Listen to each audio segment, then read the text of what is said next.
할렐루야.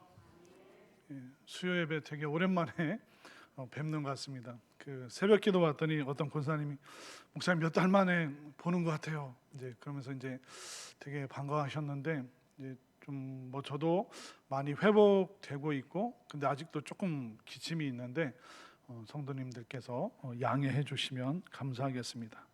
자, 오랜만에 우리가 요한계시록 말씀을 보게 되는데 요한계시록은 그 수수께끼 책이 아닙니다. 그리고 요한계시록은 종말의 그 어떤 날짜를 계산해서 알 수 있는 그 암호풀이 그런 책도 아닙니다. 요한계시록은 뭐냐면 뭐 너무 분명하죠. 요한계시록은 바로 핍박받는 그리스도인들을 위로하는 책이고 또 결국 예수님께서 승리하신다. 그러니까 위로와 승리에 대한 이야기가 바로 요한계시록의 내용이라는 것입니다. 예를 들면 그런 겁니다. 여러분들 예전에 서부 영화 보셨죠? 토요 영화 따다다단 따다단 하면서 이제 서부 영화를 보면 제가 어렸을 때 제일 재밌게 봤던 게 동부 영화일까요? 서부 영화일까요? 서부 영화를 보는데 그때 이제 장고나 그 오케이 목장의 뭐 결투 이런 내용을 보면 이런 서부 영화는 주제가 딱 정해져 있습니다. 정의는 승리한다. 권선징악. 선을 권하고 악에 대해서는 징벌한다. 그리고 뭐 마을과 목장을 다 불태우고 가족을 죽였던 그 원수를 갚는 그 과정의 이야기. 결국 올바르고 정의로운 사람들은 승리한다는 것이 바로 서부 영화의 주제입니다.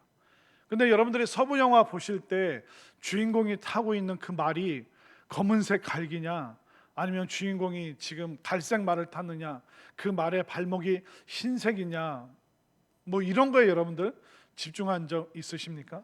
또 그 소 엉덩이에 오케이 목장이라고 낙인을 찍었는데 그게 오른쪽 궁뎅이냐 왼쪽 엉덩이냐 여기에 대해서 여러분들 막 그걸 거기에 집중하신 적이 있으십니까?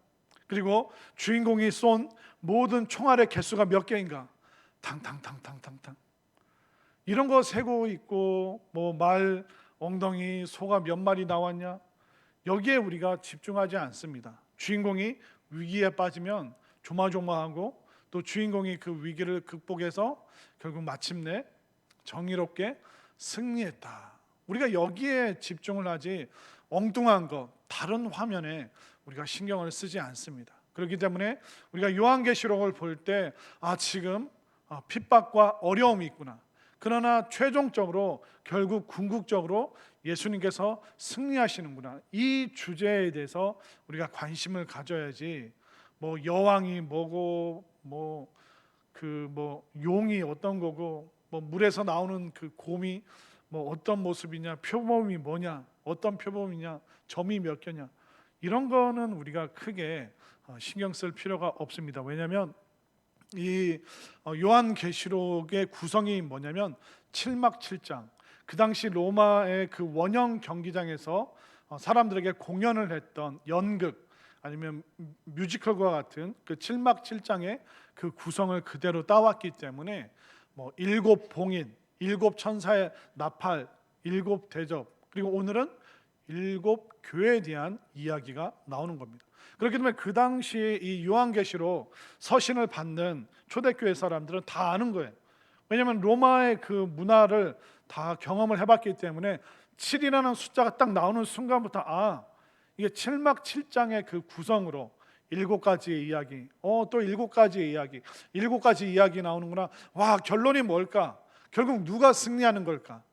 여기에 초대교회 사람들이 관심을 가지고 있었지 뭐 무슨 동물이 나오고 몇 마리가 나오고 이런 거는 큰 의미가 없다는 것입니다. 그렇기 때문에 우리가 요한계시록을 볼 때 막 무서운 이야기 뭐 함부로 우리가 읽으면 안 되는 그런 내용이 절대로 아니고 뮤지컬의 구성을 가지고 7막 7장으로 때로는 뮤지컬 보면 여러분들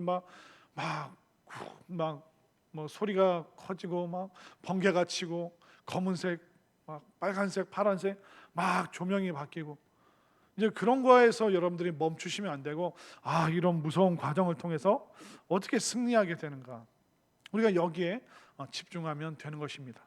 오늘은 어떻게 보면 1막 1장으로서 7가지 7교회에 대한 이야기가 나오는데, 먼저 첫 번째 그 에베소 교회에 대한 이야기가 나오고 있습니다. 자, 에베소 교회는 장점이 굉장히 많은 교회입니다. 이 에베소 교회는 누가 목회를 했냐면 바울, 디모데, 그리고 사도 요한, 이 세 명의 그 걸출한 목회자들이 목회를 했던 교회가 바로 이 에베소 교회입니다. 그리고 에베소 교회는 이 메시지, 말씀에 대한 그 풍성한 사랑이 있었고, 또 성도들 간에 또 열정이 있었고, 또 성령 충만함에 대한 사모함이 있었던 그런 교회가, 정말 멋진 교회가 이 에베소 교회였습니다.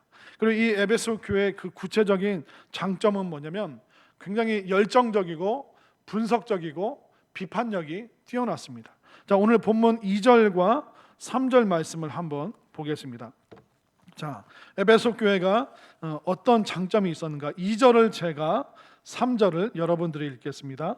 내가 내 행위와 수고와 내 인내를 알고 또 악한 자들을 용납하지 아니한 것과 자칭 사도라 하되 아닌 자들을 시험하여 그의 거짓된 것을 내가 드러낸 것과 또 내가 참고 내 이름을 위하여 견디고 게으르지 아니한 것을 아노라. 에베소 교회의 이 장점을 한번 2절 말씀부터 다시 한번 보십시오. 내가 내 행위와 수고와 내 인내를 알고, 그러니까 교회 일을 하는데 에베소 교인들은 최선을 다하는 그런 수고가 있었습니다. 또 악한 자들을 용납하지 아니한 것, 그러니까 잘못된 습성, 잘못된 문화, 좋지 않은 그 가치관을 갖고 있는 사람들에 대해서 과감하게 그것은 아니다, 그것을 끊어내는 용감한 마음들이 있었습니다. 그리고 자칭 사도라 하되 아닌 자들을 시험하여 그의 거짓된 것을 드러내었다.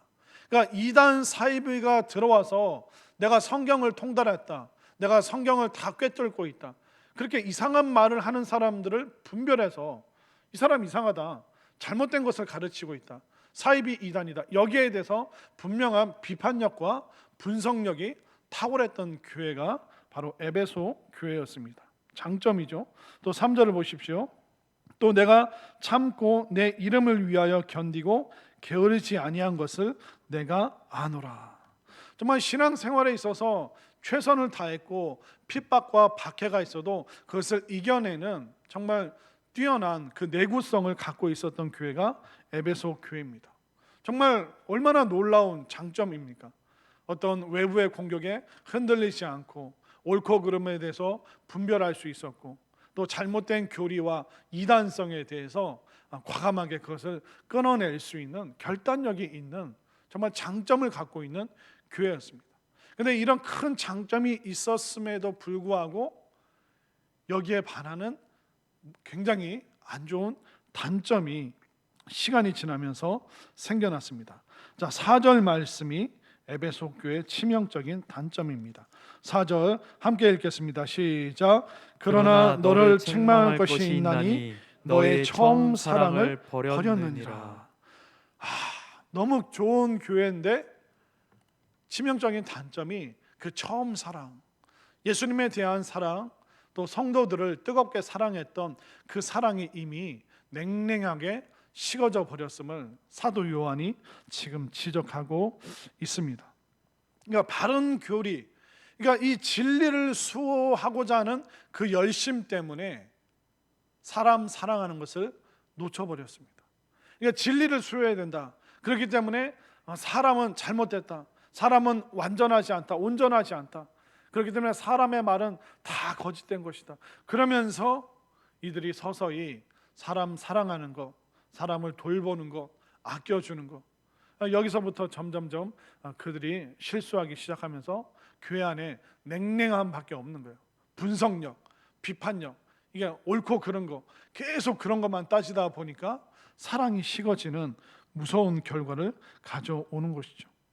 그러니까 지나치게 진리를 사수하려고 하다 보니까 사람들의 어떤 타인의 신앙 고백, 나는 이렇게 예수님을 사랑한다, 나는 주님을 위해서 이렇게 헌신할 것이다, 그러니까 지나치게 비판적이다 보니까 사람들의 그런 신앙 고백, 그들의 뜨거운 그 눈물에 대해서도 대수롭지 않게 하찮게 여기는 그 사랑이 식어지는 일들이, 그런 현상들이 에베소 교회 안에서 점점점 일어나고 있었던 것입니다. 제가 그 교회를 보면서 교회가 사랑이 없으면 어떤 현상이 일어나는가, 제가 책을 보면서 또 제가 경험하면서 느꼈던 사랑 없는 그런 교회의 모습, 또 사랑이 식어질 때 교회 안에서 어떤 현상이 일어나는지, 여러분들 제가 좀 몇 가지를 알려드릴 텐데 이걸 겪어본 적이 있었던지, 아니면 전에 있었던 교회에서, 예전에 있었던 교회에서 아마 여러분들이 경험했을 수도 있을 겁니다. 자, 교회가 사랑이 없어지면 나타나기 시작하는 현상이 있습니다. 첫 번째는 뭐냐면 서면 보고가 엄청나게 늘어납니다. 모든 보고를 서면으로 하고 지시도 서면으로 하고, 그러니까 그 서류로 사람을 괴롭히는 일이 생겨납니다.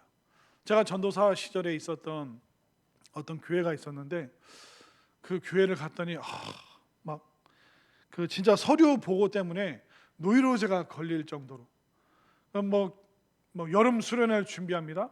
그럼 수련회 보고서, 그리고 수련회 차량 신청서, 또 참석자 인원 보고, 그리고 그 수련회 끝나고 나서 보고해야 되는 그 자비판이라고 해야 될까요? 교사들과 회의하고 나서 수련회 결과 보고서. 이걸 이제 부목사님이 알려주시는데 전도사 시절에 막 정신이 하나도 없는 거예요. 목사님, 이 서식은 어디에 있습니까? 그 2-1번에 있잖아. 아, 그렇군요. 그 차량 신청서는 어디 있습니까? 그 4-5번에 있잖아.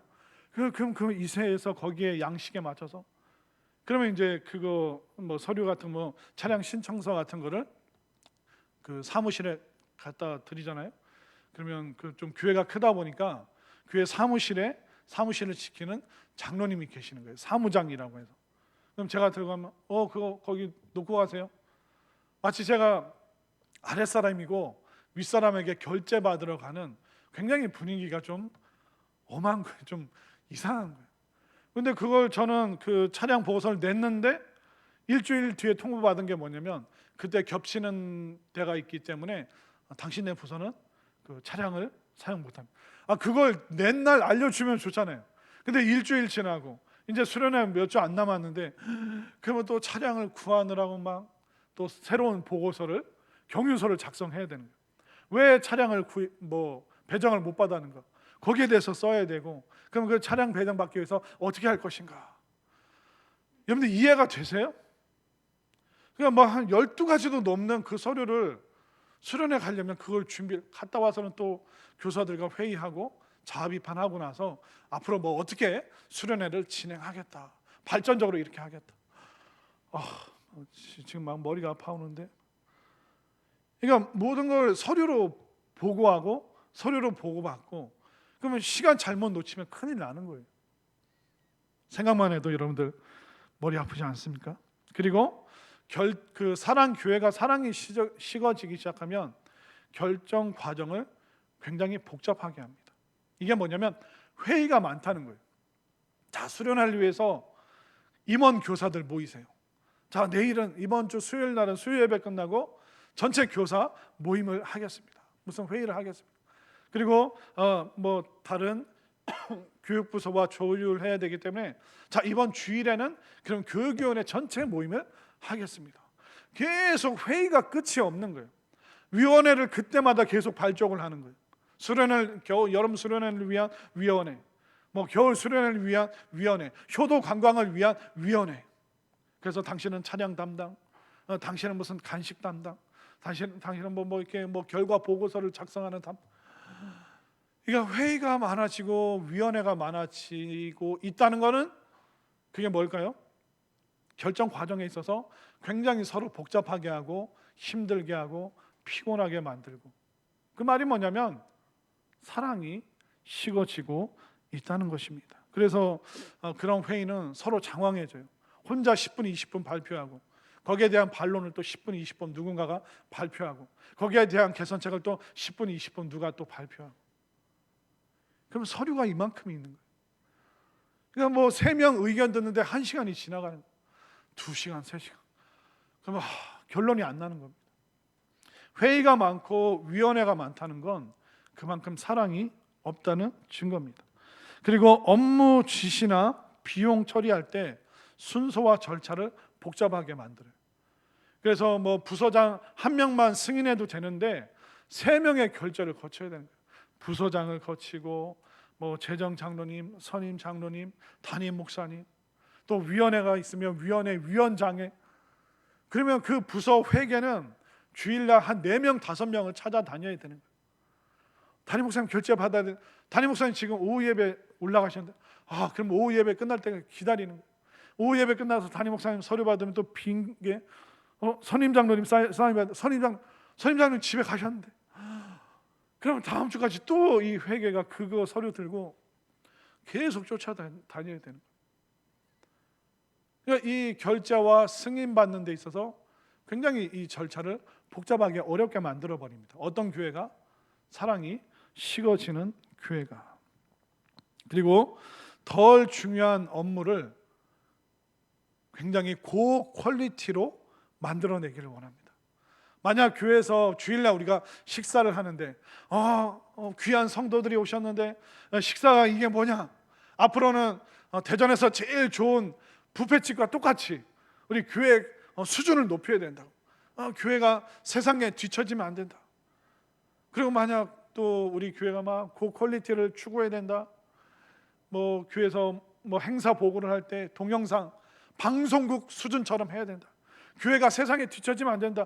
그 논리로 사람들에게 과중한 업무를 주고 이룰 수 없는, 도달할 수 없는 그런 수준의 결과물을 만들어내라. 그런 교회가 어떤 교회라고요? 사랑이 식어지는 교회. 그냥 밥이랑 김치만 있어도 너무 감사합니다. 김치볶음밥에 스팸이 없어도 그래도 이게 어디냐, 그런 마음으로 그냥 먹어야죠. 그런 교회가 사랑이 있는 교회예요. 영상이 좀 이렇게 좀 뭐 이렇게 막 엄청난 수준이 아니어도 애들이 이번 여름에 수련회를 잘 했구나. 아이고 겨울에 1년치 그 사진을 쭉 보니까 한 해 동안 우리가 풍성한 일들을 많이 했구나. 그렇게 그냥 보면서 가면 되는데 사진 화질이 저게 뭐냐, 그래서 글자 색깔이 저게 뭐냐, 그렇게 따지고 들기 시작하면 거기는 뭐가 없다고요? 사랑이 없는 거예요. 근데 제가 이런 것들을 쭉 경험하고 또 교회 그 애로사항들을 책으로 보고 그러다 보니까 제가 또 어떤 책을 발견했냐면 CIA 비밀 문서가 있습니다. 1950년대부터 70년대에 작성된 CIA 비밀 문서가 있는데 그 책의 제목이 뭐였냐면 조직을 망치는 방법, 부재, CIA 비밀 문서. 그러니까 CIA 그 요원이 러시아나 그 다른 적대적인 국가에 스파이로 들어가잖아요.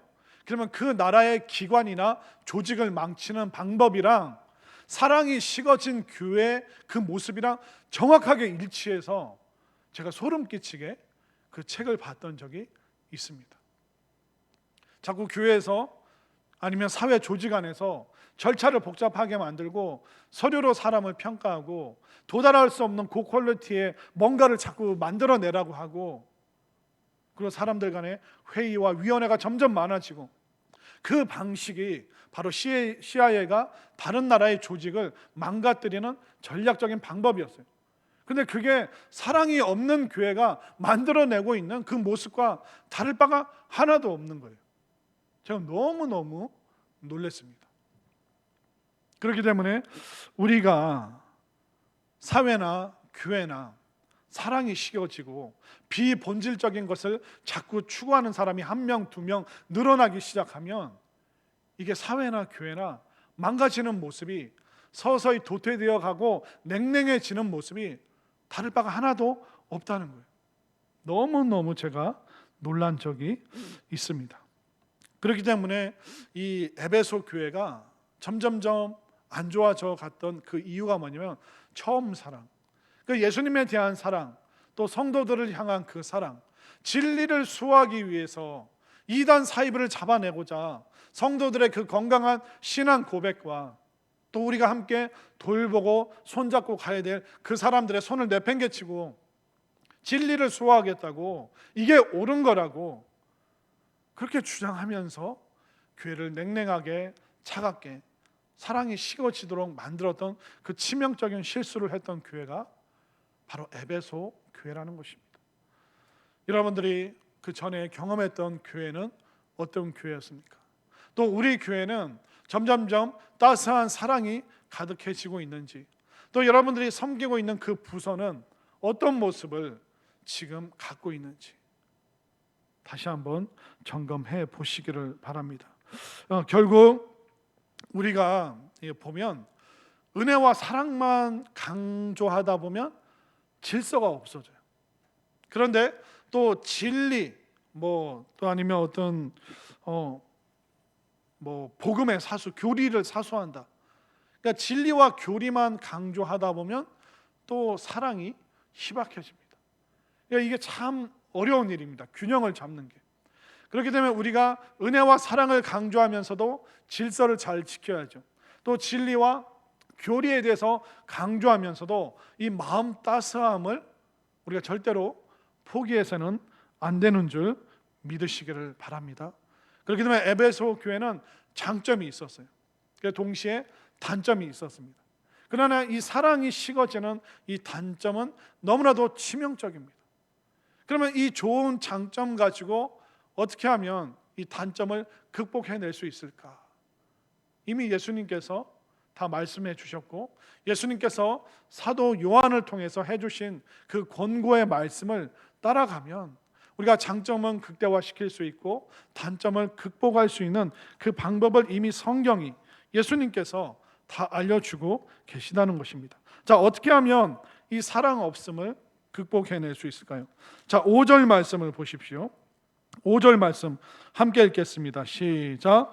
그러므로 어디서 떨어졌는지를 생각하고 회개하여 처음 행위를 가지라. 만일 그리하지 아니하고 회개하지 아니하면 내가 내게 가서 내 촛대를 그 자리에서 옮기리라. 자, 예수님께서 처방을 내려주십니다. 냉랭하게 사랑이 식은 그 교회 성도들을 향해서 말씀해 주고 계시죠. 자, 5절 초반부를 보십시오. 그러므로 어디서 떨어졌는지를 생각하라. 이 어디서 떨어졌느냐, 이 말은 뭐냐면 예수님의 그 십자가로부터 언제 너의 시선이 떨어졌느냐, 그 은혜의 자리를 잘 지키고 있다가 언제부터 그 은혜의 자리를 소홀히 했느냐, 예배와 기도 언제부터 점점점 그 예배와 기도의 자리에서 멀어졌느냐. 그러니까 어디서 떨어졌느냐는 바로 십자가로부터 시선을 자꾸 다른 곳으로 돌렸던 그 시점, 은혜와 그 축복의 자리가 아니라 다른 자리를, 다른 장소로 자꾸 움직였던 그 장소가 어디인가. 예수님께서 이것을 점검하라라고 말씀하고 있습니다. 에베소 교회는 그 십자가로부터 시선을 어디로 돌렸냐면 율법주의로 시선을 돌렸습니다. 그들은 성령 충만한 것이 아니라 다른 곳에도 진리가 있지 않겠는가. 그러니까 인본주의적인 그 종교다원주의에 에베소 교인들이 빠지기 시작했습니다. 그리고 율법주의를 또 그러니까 십자가를 벗어나서 율법주의를 탐하다가 율법주의에서 또 어디까지 갔냐면 금욕주의까지 가버린 게 바로 에베소 교회였습니다. 그러니까 진리와 교리를 열심히 사수하다 보니까 남들보다 더 탁월해 보이고 싶은 겁니다. 그러면 십자가를 더 붙잡아야 되는데 십자가 이거 말고 또 한 손을 내밀어서 율법주의를 붙잡는 거예요. 십자가 말고 나는 이것도 지키고 이것도 지키고 저것도 지킨다. 그래? 그럼 나는 또 손을 저쪽으로 뻗어서 금욕주의. 나는 고기 안 먹는다. 나는 채소 안 먹는다. 나는 뭐 안 먹는다. 극단적으로 자기의 몸을 자해를 하게 되는 그런 지경까지 나가게 된 것입니다. 그렇게 되면 처음 사랑이 어디서 시작했습니까?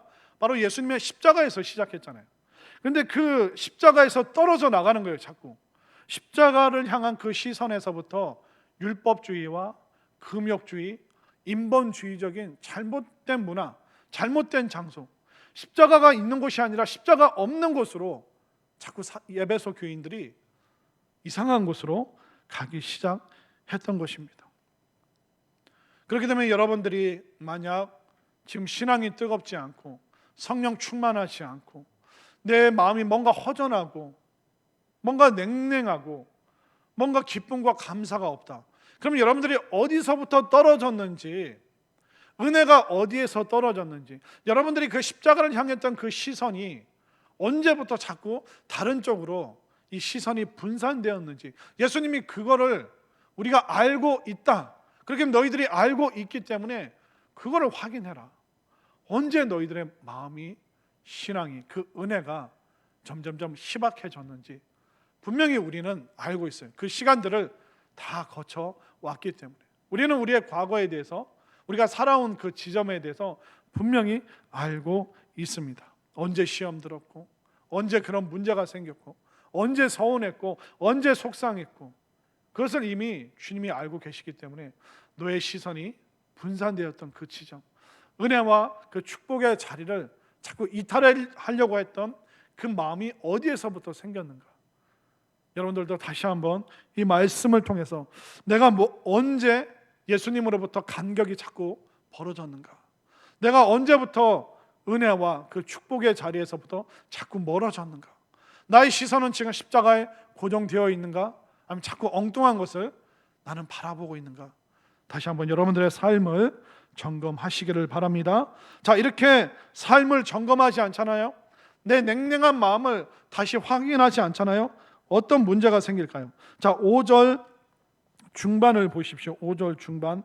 만일 그리하지 아니하고 회개하지 아니하면 내게 가서 너의 촛대를 그 자리에서 옮겨버릴 것이다. 여러분들, 양초가 있는데 이 당시에는 전기가 없잖아요.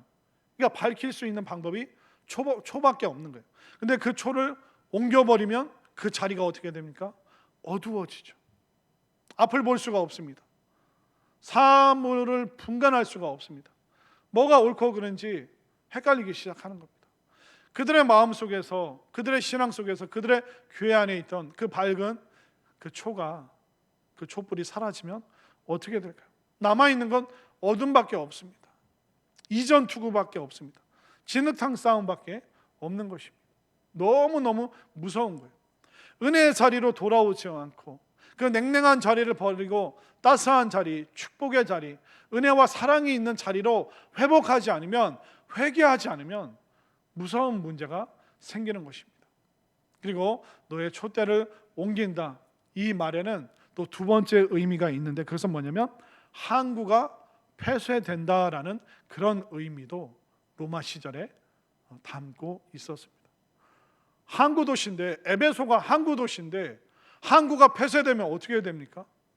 결국 추운 계절이 올 수밖에 없습니다. 여러분들, 요즘에 러시아가 유럽에 하는 행동이 뭡니까? 제일 무서운 방법이 뭡니까? 가스. 그러니까 러시아에서 가는, 유럽으로 가는 그 가스관을 막아버리는 거. 더 이상 독일, 프랑스, 유럽 이쪽으로 가스를 안 보내겠다, 차단해버리면 어떻게 됩니까?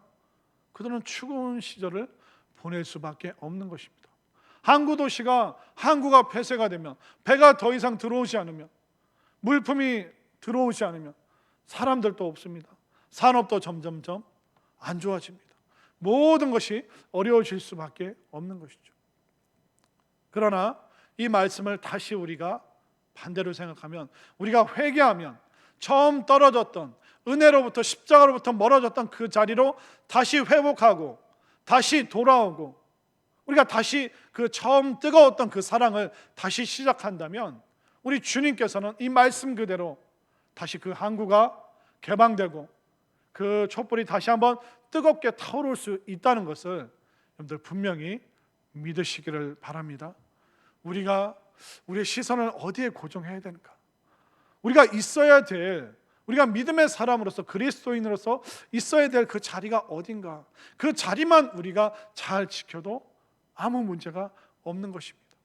그런데 자꾸 우리가 자리를 이탈할 뿐만 아니라 그 자리에서 떨어져 나가고, 우리의 시선을 십자가가 아니라 다시 우리가 자꾸 엉뚱한 곳으로 시선을 옮기게 되고, 그럼 다시 우리가 시선을 고정하면 되죠. 십자가로, 주님께로, 그 은혜를 향해서 우리가 나아갈 때 우리의 그 촛불에는 다시 불이 붙을 것이고, 폐쇄되었던 항구는 다시 열릴 것이고, 우리의 냉랭했던 마음은 다시 한번 뜨겁게 활활 타오를 것을 여러분들 믿으시기를 바랍니다. 우리가 미국 영화나 이제 드라마 보면 대저택이 있잖아요.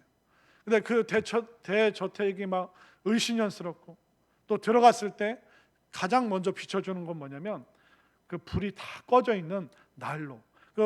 미국 집은 이게 벽난로나 그런 게 많이 있지 않습니까?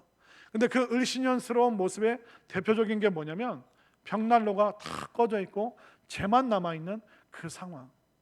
이미 이 상황이 안 좋다는 것을 보여주고 있는 것입니다. 그런데 그 난로에 다시 불이 붙으면 어떻습니까? 사람들이 그곳에 모이죠. 또 사람들이 몸을 녹이죠. 그리고 을씨년스러웠던 그 냉랭함이 그 난로가 활활 타오르면서 그 모든 냉랭함을 다 물리쳐 주는 것입니다. 그렇기 때문에 우리가 주의 말씀에 귀를 기울이고, 우리가 십자가를 향해서 다시 우리의 시선을 고정하고, 또 우리가 은혜의 자리로 다시 돌아오게 될 때 우리의 마음이 뜨겁게 타오를 뿐만 아니라 우리 공동체 안에 그 따스한 사랑이 넘치고, 그 따스한 사랑 때문에 많은 사람들이 위로받고 또 힘을 얻게 되는 이 모든 것이 바로 우리의 결단과 우리의 고백과 또 우리의 회개와 우리의 회복을 통하여 이 모든 것이 다시 한번 살아날 수 있기 때문에 우리 교회도, 또 한국 교회도 에베소 교회와 같은 장점과 단점이 있을 것입니다. 결국 우리가 단점을 극복할 수 있는 비결은 뭐냐면 주님의 이 권고의 말씀을 다시 한번 생각하면서 우리의 자리를 지키고 우리의 시선을 주님께 고정하고, 다시 한번 우리가 뜨겁게 성령 안에서 불타오르면서 교회가 회복하고 한국 교회가 부흥하고 또 세계 열방 땅끝까지 품을 수 있는 정말 뜨거운 사랑의 사람이 우리 모두가 될 수 있기를 간절히 소망합니다.